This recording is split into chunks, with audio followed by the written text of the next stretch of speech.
Assalamualaikum warahmatullahi wabarakatuh. Di sini kami akan menjelaskan tentang permasalahan maksimasi dengan metode simplex. Sebelumnya, perkenalkan saya Kavin Zadin Sani, 19 11 13 dan teman saya Hoirul Anam dengan NIM 191039. Next.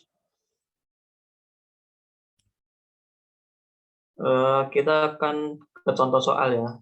Next. Contoh soal, perusahaan sepatu ideal membuat dua model sepatu.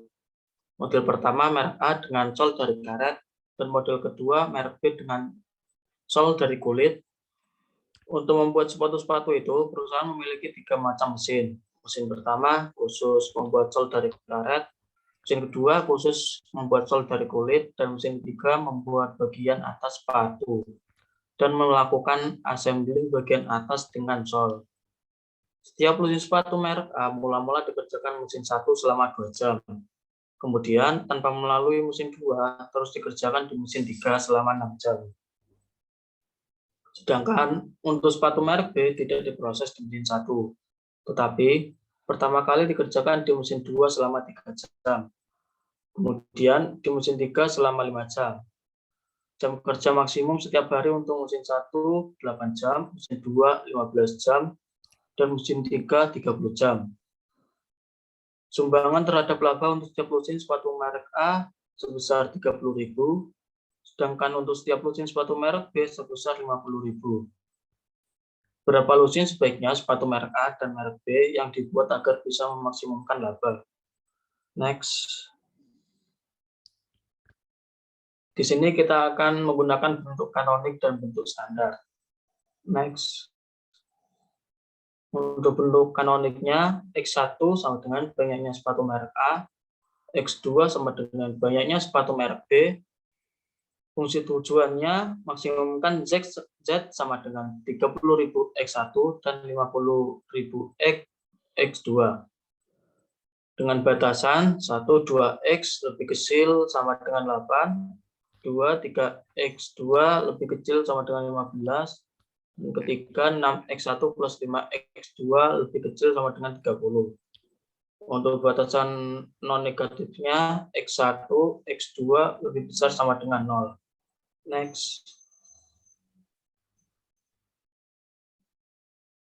Untuk bentuk standarnya, fungsi tujuan maksimumkan Z sama dengan 30.000 X1 plus 50.000 X2 plus 0S1 plus 0S2 plus 0S3. Dengan batasan 1, 2X1 plus S1 sama dengan 8, 2, 3X1 plus S2 sama dengan 15, 3, 6X1 plus 5X2 plus S3 sama dengan 30. Dengan batasan non-negatif, X1, X2, S1, S2, S3 lebih besar sama dengan 0. Untuk memperoleh bentuk standar tersebut, kita menggunakan variabel slack.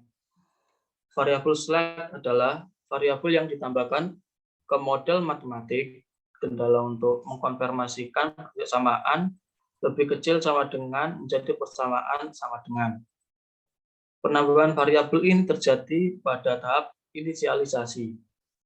Pada solusi awal, variabel slack akan berfungsi sebagai variabel basis. Selanjutnya akan dilanjutkan dengan teman saya. Baik, saya akan melanjutkan tentang metode simplex. Nah, ini bentuk dari tabel simplexnya. Jelaskan untuk CB-nya ini merupakan konstanta dari basis. Dan untuk CJ-nya merupakan konstanta dari fungsi tujuannya. Lalu RHS ini merupakan nilai kanan dari persamaan dari fungsi kendala tadi. Dan rasio merupakan nilai dari RHS dibagi dengan kolom pivotnya, nilai pada kolom pivot. Untuk ZC min CC-nya ini merupakan nilai dari nilai CB dikali dengan variabel ini, kolomnya. Dan nanti dijumlahkan dikurangi dengan konstanta pada fungsi tujuan ini. Lalu untuk basis pada permasalahan kali ini menggunakan variabel slack-nya. Dan ini bentuk pada tabel simplex yang iterasi pertama. Nah, pertama kita tentukan kolom pivotnya terlebih dahulu. Kolom pivot dari proses maksimasi ini dicari dengan nilai ZJ min CJ-nya itu merupakan nilai negatif yang paling besar, yaitu pada kolom ini X2. Kolom pivot itu merupakan variabel masuk yang akan menggantikan variabel keluar. Setelah kita tentukan kolom pivot, kita akan menentukan baris pivot. Untuk menentukan baris pivot, kita lihat dari rasionya. Kita cari dengan nilai positif yang paling terkecil. Untuk mencari rasio yaitu nilai RHS dibagi dengan nilai pada kolom pivot. 8 dibagi 0 tak terdefinisi, 15 dibagi 3 sama dengan 5, dan 30 dibagi 5 sama dengan 6. Nah, di antara ketiga rasio ini yang paling kecil adalah 5. Maka untuk baris pivotnya atau variabel keluarnya terletak pada baris S2 ini. Dan kita dapatkan elemen pivotnya yaitu 3. Apa itu elemen pivot? Elemen pivot itu yaitu nilai atau perpotongan dari kolom pivot dan baris pivot. Selanjutnya kita lakukan OBE atau eliminasi Gauss-Jordan. Untuk proses pertama kita lakukan pada baris ke variabel keluar ini digantikan dengan X2. Lalu dibagi dengan elemen pivot agar menghasilkan pada elemen pivot ini menjadi 1 dan dilakukan eliminasi Gauss lainnya seperti B3 plus 5 kali B2 untuk baris ketiga ini akan menghasilkan 0. Dan ini pun harus 0 semua untuk kolom pivot yang ini. Maka kita lihat hasilnya pada iterasi pertama ini. Bentar. Nah, ini bentuk tabel simplex hasil dari iterasi pertama. Nah, dari tabel ini kita lihat masih ada fungsi Z ya, yang masih ada baris Z-nya ini yang negatif. Jadi kita optimalkan lagi. Selanjutnya caranya seperti yang langkah-langkah yang tadi, kita cari dulu kolom pivotnya. Dari sini kita dapatkan kolom pivotnya yaitu pada kolom ke X1.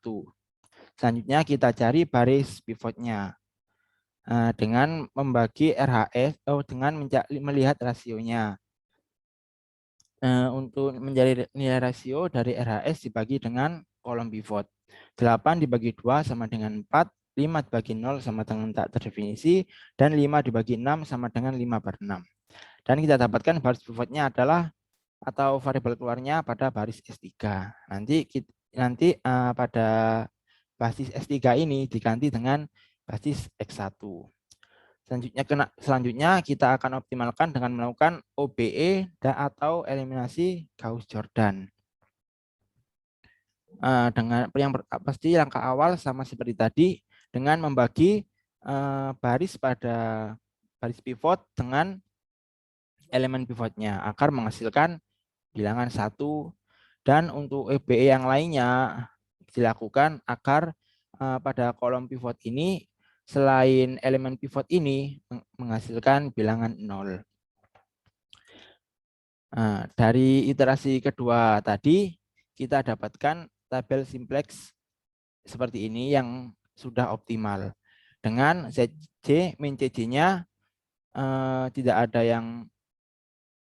yang negatif dan hasilnya positif ataupun 0, maupun nilai kanannya RHS-nya tidak ada yang negatif. Mohon maaf tadi saya telah menjelaskan apa itu ZJ min CJ-nya. Untuk ZJ min CJ-nya merupakan nilai dari penjumlahan dari perkalian CB dengan kolom ini yang akan dihitung. Misal kita akan menghitung nilai CJ ZJ pada kolom ini ya. Maka 0 kali 0 ditambah 50.000 kali 0 ditambah 30.000 kali 1. Itu ZC-nya. Untuk CJ-nya 30.000. 30.000 dikurangi 30.000 maka 0.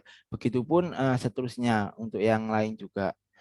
Nah, dan dari tabel simplex yang sudah optimal ini dengan permasalahan maksimasi, maka didapatkan solusi S2 sama dengan S3 sama dengan 0. Kenapa 0? Karena untuk variabel yang tidak ada dalam basis, maka didefinisikan nilainya itu 0. Untuk S1-nya yaitu 19/3 dan X2-nya sama dengan 5 dan untuk X1 sama dengan 5/6. Dan untuk nilai Z-nya dari tabel ini kita lihat totalnya 275.000. Maka selanjutnya dari nilai-nilai yang telah ditentukan tadi dari tabel simplex didapatkan nilai Z sama dengan 30.000 kali X1 ditambah 50.000 kali X2 ditambah 0 kali S1 ditambah 0 kali S2 ditambah 0 kali S3 sama dengan 30.000 dikali 5/6 ditambah 50.000 kali 5 ditambah 0 kali 19/3 ditambah 0 kali 0 ditambah 0 kali 0 sama dengan 25.000 ditambah 250.000 dan didapatkan 275.000 sama seperti tabel simplex yang sebelumnya tadi, hasilnya sama. Nah, 275.000 ini merupakan laba maksimal. Jadi banyak sepatu yang dibuat agar dapat memaksimalkan laba adalah sepatu A sebanyak 5/6 lusin dan sepatu B sebanyak 5 lusin. Sekian mungkin yang bisa kami presentasikan. Jika ada pertanyaan, saran, dan perbaikan bisa ditulis di kolom komentar. Terima kasih. Wassalamualaikum warahmatullahi wabarakatuh.